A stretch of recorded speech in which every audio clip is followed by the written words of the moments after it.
ভারতীয় জাতীয় দলে দুজন দীর্ঘদিন একসাথে খেলেছেন। 2007 টি-20 বিশ্বকাপ এবং 2018 ওয়ানডে বিশ্বকাপ জেতা ভারতীয় দলের সদস্য ছিলেন মহেন্দ্র সিং ধোনি এবং হরভজন সিং। আইপিএলে চেন্নাই সুপার কিংসের হয়ে খেলেছেন একসঙ্গে। তবে বর্তমানে প্রায় 10 বছর ধরে কথা বলা বন্ধ ধোনি এবং হরভজনের মধ্যে।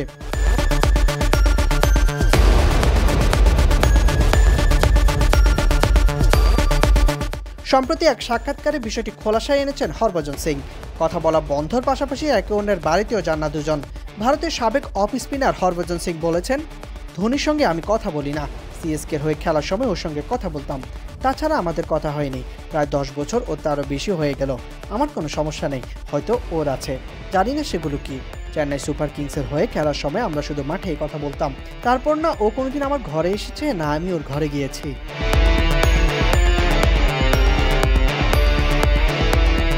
অবশ্যই ধোনির সাথে কোনো সমস্যা নেই, তাও পরিষ্কার করেছেন হরভজন সিং। ধোনির কোনো সমস্যা আছে কিনা তা নিশ্চিত নন তিনি, তবে ধোনির সঙ্গে তার কোনো সমস্যা নেই। হরভজন এই ব্যাপারে বলেন, ধোনিকে নিয়ে কোনো সমস্যা নেই আমার। যদি ওর কিছু বলার থাকে আমাকে বলতেই পারে। আমার মনে হয় না সেরকম কিছু আছে, থাকলে এতদিনে বলে দিত। আমি কখনো ওকে ফোন করার চেষ্টা করিনি। এইসব ব্যাপারগুলোতে আমি খুবই আবেগপ্রবণ।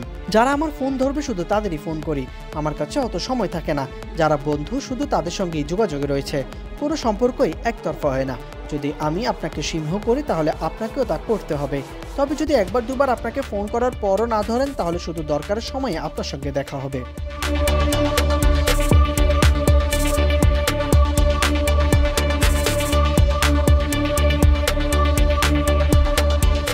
সর্বশেষ 2015 সালে ভারতের জার্সিতে একই দলে খেলেছিলেন ধোনি ও হরভজন। 2015 ওয়ানডে বিশ্বকাপের পর দল থেকে বাদ পড়েছিলেন হরভজন।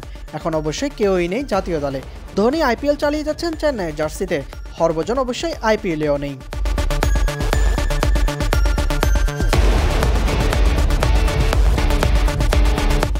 শামস, পিডি ক্রিক টাইম।